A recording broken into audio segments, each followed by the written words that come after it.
Now, how many of you know this piece? It's one of the all-time favorite for a lot of people, right? It's such a wonderful, wonderful piece. Do you know what a ballade is?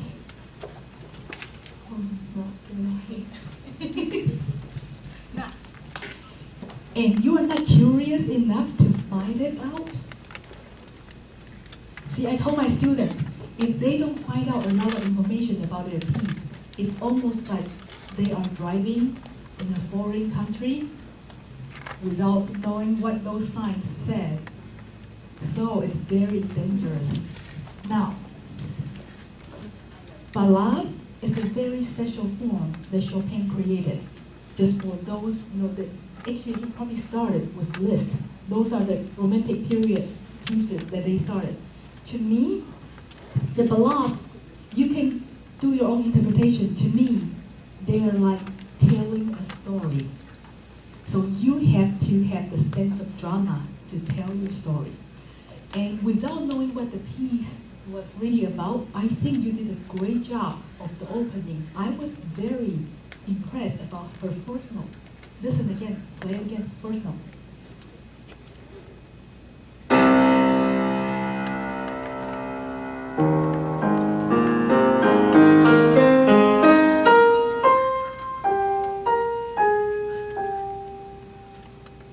Okay, and then about that time, she couldn't keep my attention anymore.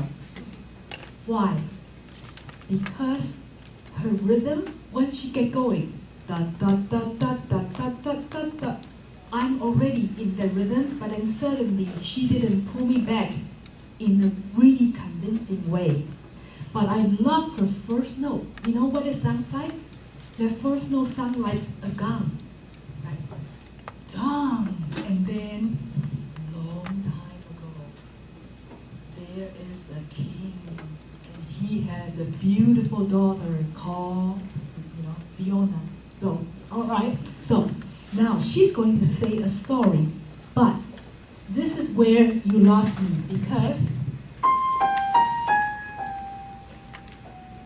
and I couldn't tell about your tempo right there. That's why. So let's get going one more time. All the way. Don't let your tempo be so loose. Okay, one more time. Ready? Beginning.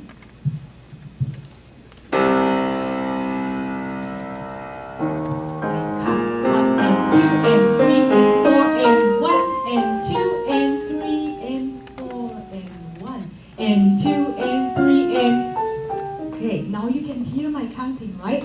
Her sense of the flow is so much better because of the counting. So I would like you to count at the beginning. A lot of the times, if you don't count, your audience cannot sense that flow. And because our heartbeat never stops, it feels very uncomfortable. Okay, so one more time, I'd like to count out loud. This time, by yourself. Okay, here we go.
Chopin wanted to do it without any tempo, he would have not marked all those major numbers for you. So I think you ought to keep it at least like that, and then do the flexibility within your tempo. Okay, play it one last time, count in your head.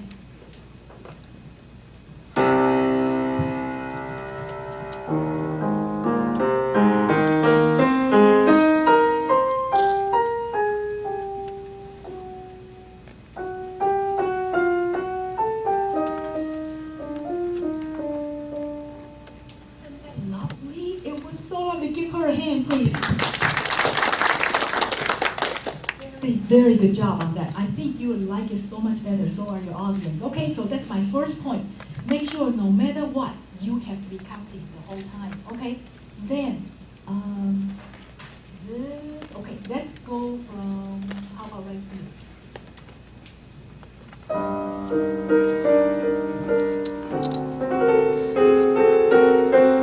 Okay, that's where I couldn't tell that Chopin has written the crescendo, because it sounds really the same. You know, sometimes if your teacher says, oh, that doesn't sound very interesting, it's because your phrase and your dynamics are not as clear. Would you try that one more time? Maybe let's go from there.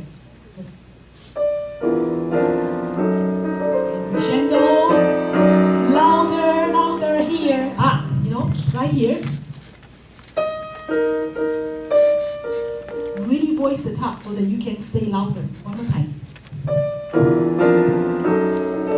And right hand top, pinky. More.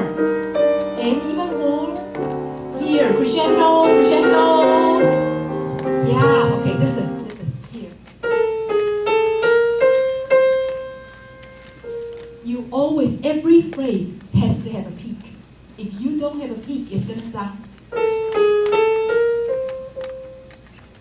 Doesn't that sound boring and so unsatisfying? Yeah? Okay, so make sure you go all the way to the goal. Okay, try that.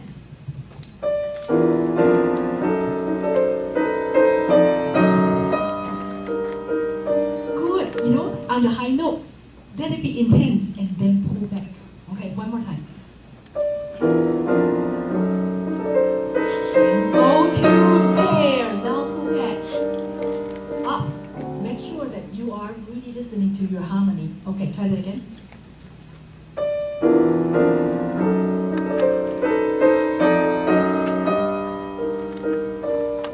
Good, that's better. Yes, okay, good. So, a lot of the phrases, whenever you see a phrase, I want to hear that peak, and then you can back off gradually. Okay, the other thing, this part, okay, play this again. Would you listen to this next part and tell me what do you think her clarity is? Okay. Okay?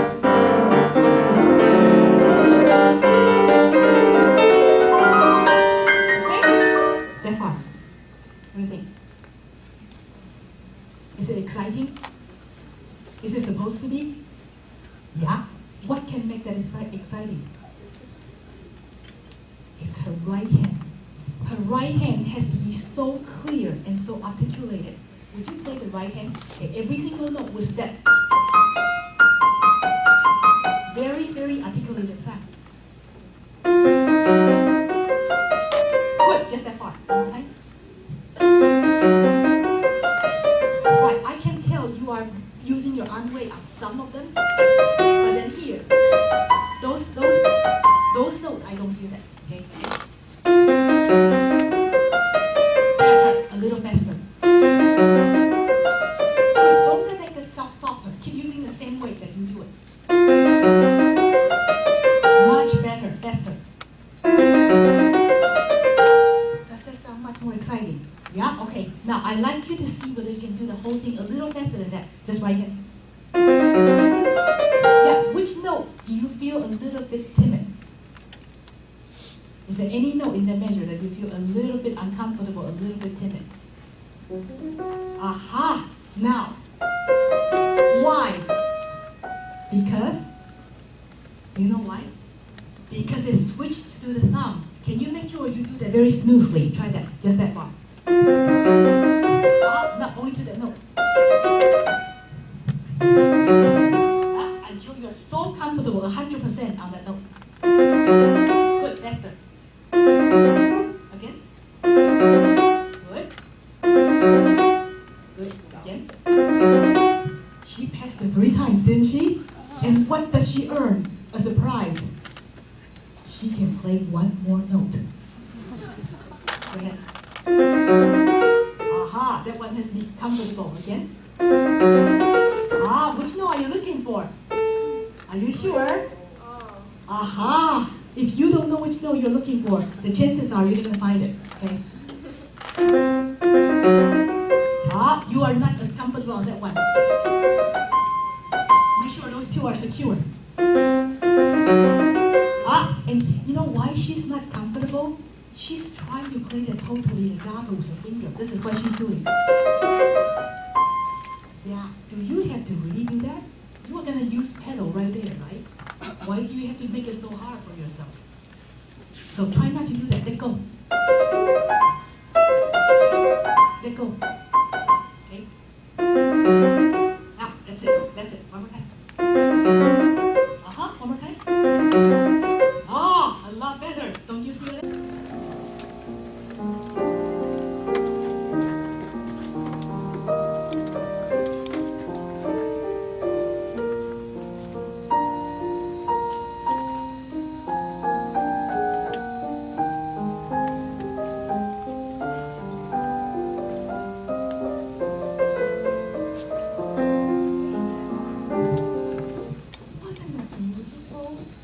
All in there.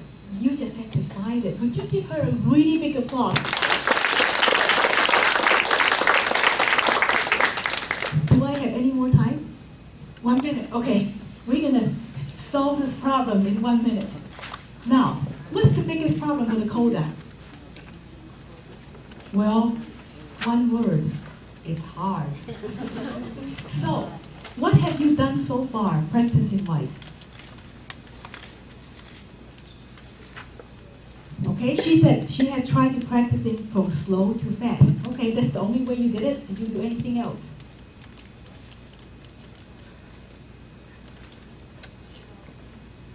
Play it loud. She said play it loud and slow. Okay, have you tried to play hands separate yet? You have. Okay, now, would you play the left hand by itself?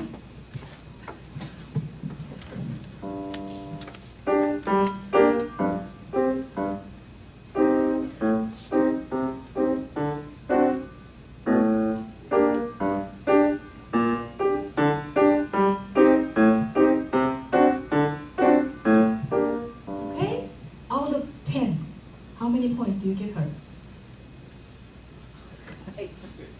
6. Okay, very honest assessment. Are you the father? Now, you got better, but your bass note, which is the most important note, is not secure. Would you play that slowly? Right, but because it's on beat 4, you don't want to sound like this. How would you like to sound? Make sure it's very lightly. It's not very... Okay, one more time.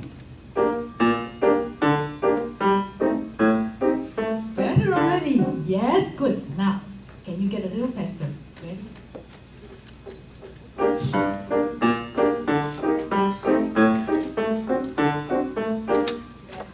I would ask you to practice hands separately until your left hand is 120% secure and fast before you can add the right hand in. Because you think the problem is on the right hand. Not necessarily. It's because your left hand is not secure, your right hand cannot do any more than that. Okay, so let's pretend you already practiced. Let me see how fast you can play it. So play the fastest that you can do on the left hand only.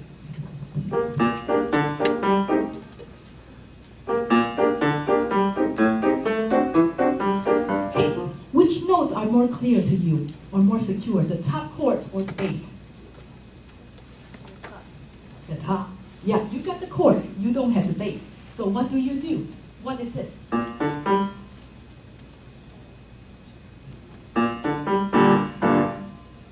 A chord, okay, separate chord, a broken chord. I need you to name the left hand note.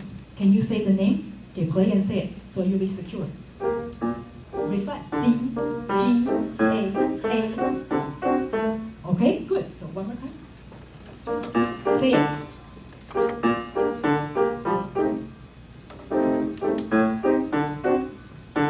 Aha! If you don't don't know the bass note, you cannot do that.